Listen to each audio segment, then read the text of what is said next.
Hello friends, this is Gaurav. Welcome to my YouTube channel Lakshya the goal. मैंने पहले video में आपसे ये बात किया था कि रीजनिंग के साथ साथ अर्थशास्त्र और भूगोल अर्थात इकोनॉमी और ज्योग्राफी की भी हम बात करेंगे। तो आइए आज से हम अर्थशास्त्र इकोनॉमिक्स क्या है इसके बारे में जानते हैं। अगर हम कभी जीएस पढ़ते हैं तो उसका पढ़ने का सबसे आसान तरीका होता है उसके शब्दों को ब्रेक करके उसका मीनिंग, उसका अर्थ निकालना, और उसी से हम बहुत ही आसानी से समझ जाते हैं। क्योंकि अगर हम इसे रटे तो रट कर हम इसे नहीं याद कर सकते, क्योंकि जो जीएस का पोर्शन होता है बहुत ही बड़ा होता है और उससे हम केवल रटना शुरू करेंगे, रट के हम केवल याद कर लेंगे तो इससे नहीं हो सकता है। तो हमें रटने के साथ इसको समझना बहुत ही जरूरी होता है।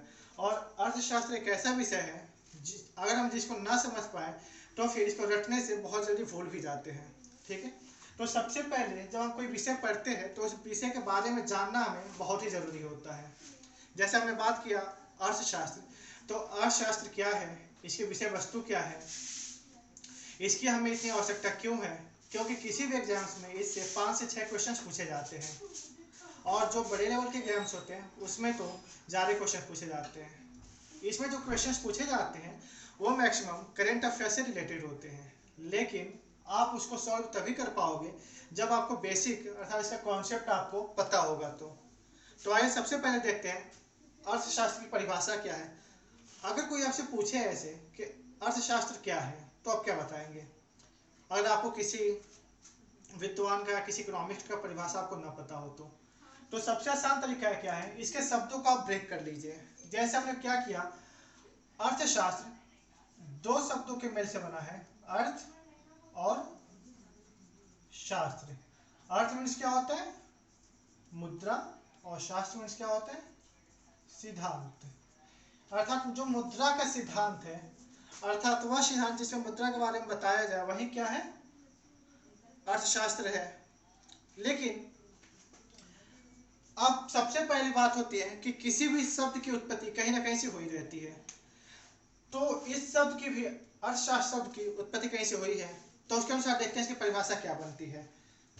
जो अर्थशास्त्र शब्द है इसकी जो व्युत्पत्ति हुई है ये एक ग्रीक भाषा का शब्द है ओइकोनोमिया, जहां से इसकी उत्पत्ति मानी जाती है। ओइकोनोमिया शब्द से इस शब्द की उत्पत्ति मानी जाती है, जो कि ग्रीक भाषा का शब्द है। ठीक है, जो ओइकोनोमिया है ये 2 शब्दों के मेल से बना है, ओइकोस और नोमोस। ओइकोस और नोमोस ये 2 शब्दों के मेल से बना है। ओइकोस का मतलब होता है हाउस होल्ड, हाउस होल्ड और फैमिली, और नोमोस का मतलब होता है मैनेजमेंट। ठीक है, इसको हम हिंदी में कहते हैं गृह या परिवार। ठीक है, और मैनेजमेंट को कहते हैं प्रबंधन। ठीक है, अर्थात हम कह सकते हैं, इससे एक परिभाषा बना सकते हैं, जो गृह या परिवार के प्रबंधन के बारे में बताए वही क्या है? अर्थशास्त्र है। जो गृह या परिवार के प्रबंधन के बारे में बताए वही क्या है? अर्थशास्त्र है। ये तो रहा इसके शब्दों की व्युत्पत्ति के अकॉर्डिंग इसका क्या होगा परिभाषा। लेकिन हमें पता है कि सभी जो भी विषय होते हैं उसके कुछ ना कुछ विद्वान होते हैं जो कि इसकी परिभाषा अपने अनुसार दिए रहते हैं। तो किसी भी विषय की परिभाषा 2 तरह से की जाती है। पहली तो उसके शब्दों को तोड़ के ब्रेक करके किया जाता है, दूसरा उसके जो विद्वान होते हैं उस विषय की वे जो परिभाषा देते हैं। जैसे हम भूगोल की बात करें, भूगोल को भी हम शब्दों से ब्रेक कर सकते हैं, भू धन गोल। ठीक है, अब हम देखते हैं इसकी, जो हम कहते हैं फादर ऑफ इकोनॉमी यानी अर्थव्यवस्था के जनक, अर्थशास्त्र के जनक कौन है? तो अर्थशास्त्र के जनक हम एडम स्मिथ साहब को मानते हैं। जो एडम स्मिथ साहब हैं उसे हम क्या कहते हैं? अर्थशास्त्र के जनक। उन्होंने बताया था अर्थशास्त्र धन का विज्ञान है। उन्होंने क्या बताया था कि जो अर्थशास्त्र है धन का विज्ञान है, अर्थात जिसमें धन के बारे में बात किया जाए वही क्या है? अर्थशास्त्र। एडम स्मिथ साहब ने बताया। तो इस परिभाषा का शुरू में तो बहुत ही मान्यता मिली इस परिभाषा को, लेकिन बाद में इस परिभाषा को नहीं मान्यता मिली, क्योंकि किसी एक विषय को किसी एक शब्द के आसपास कैसे कह सकते हैं, कैसे किसी एक विषय को एक ही शब्द में पूरी उसकी परिभाषा बता सकते हैं। इस वजह से बाद में एक और अल्फ्रेड मार्शल आए। तो मार्शल साहब ने बताया कि अर्थशास्त्र वो है जो कि मानव कल्याण के बारे में बताए। ठीक है, अर्थशास्त्र वह है जो मानव कल्याण के बारे में बताए, अर्थात उन्होंने मानव कल्याणकारी संबंधी परिभाषा दिया। तो यहाँ पे क्वेश्चन कैसे पूछे जाते हैं, या तो क्वेश्चन ये पूछा जाता है अर्थशास्त्र का जनक कौन है, तो कौन है, एडम स्मिथ साहब है। या फिर क्वेश्चन ये पूछा जाता है किस अर्थशास्त्री ने अर्थशास्त्र की परिभाषा धन का विज्ञान संबंधित बताया, तो आंसर क्या हो जाएगा, एडम स्मिथ। या फिर क्वेश्चन ये पूछा जाता है मानव कल्याणकारी संबंधी परिभाषा देने वाले अर्थशास्त्री कौन थे, तो क्या हो जाएगा, मार्शल साहब। अल्फ्रेड मार्शल साहब ने बताया था कि अर्थशास्त्र वह है जिसमें मानव कल्याण के बारे में बात किया जाए। लेकिन फिर बाद में और भी अर्थशास्त्री आए और उन्होंने ये बताया कि अर्थशास्त्र किसी केवल मानव कल्याण से कैसे हो सकता है। आइए हम इसको एग्जाम्पल समझते हैं उन्होंने क्यों मना किया।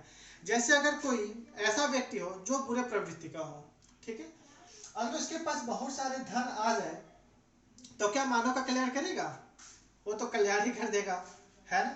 तो इसलिए इस परिभाषा को भी बाद में मान्यता नहीं मिली और फिर रॉबिन्सन साहब आए और उन्होंने अपनी परिभाषा दिया, जिस परिभाषा को आज माना जा रहा है। उन्होंने ये बताया जो मानव की आवश्यकताएं हैं वो असीमित हैं लेकिन संसाधन सीमित है। क्योंकि ये कहा जाता है कि अगर एक व्यक्ति के पास अगर आज साइकिल हो तो वो कोशिश करता है कि मेरे पास बाइक हो जाए, अगर बाइक है तो वो कोशिश करता है कि मेरे पास कार हो जाए। अर्थात हम कह सकते हैं कि उसकी जो आवश्यकताएं हैं निरंतर बढ़ती जा रही है एक्सक्यूज मी, लेकिन जो उसके संसाधन है वो तो सीमित है ना।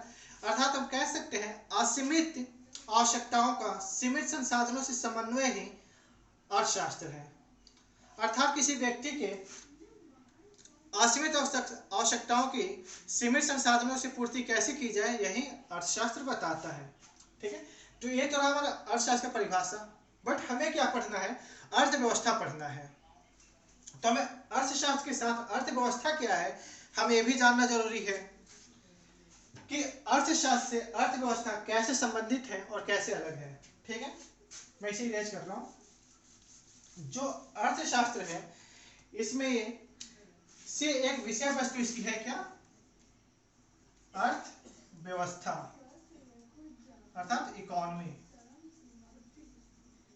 ठीक है, तो जो अर्थशास्त्र के सिद्धांत है अगर उसी का जो व्यवहारिक प्रयोग होता है उसी को हम क्या कहते हैं, अर्थव्यवस्था कहते हैं।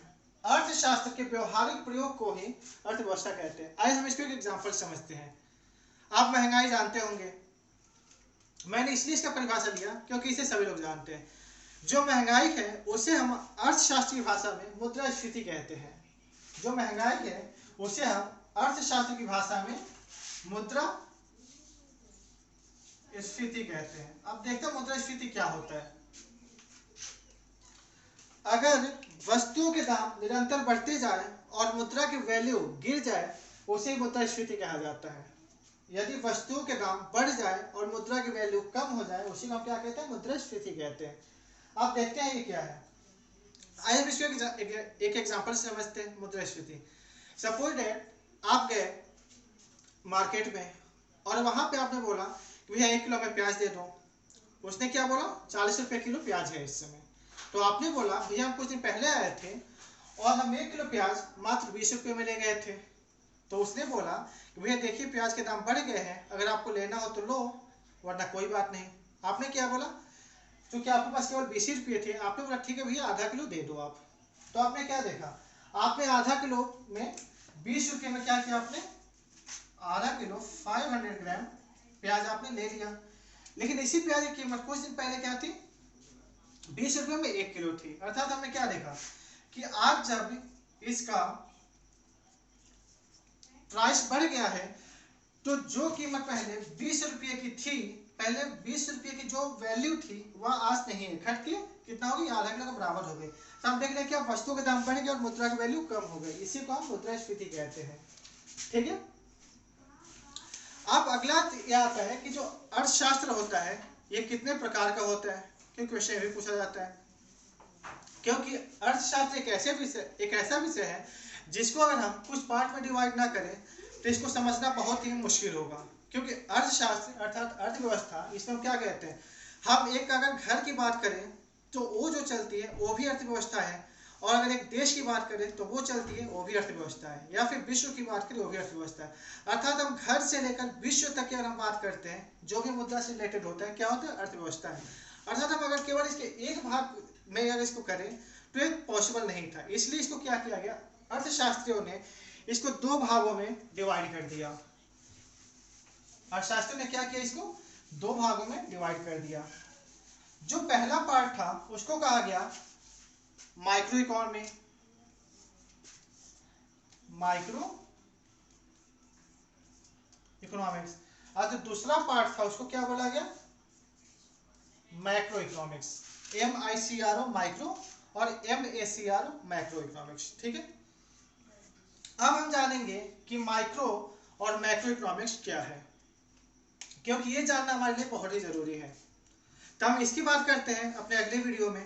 तब तक के लिए धन्यवाद।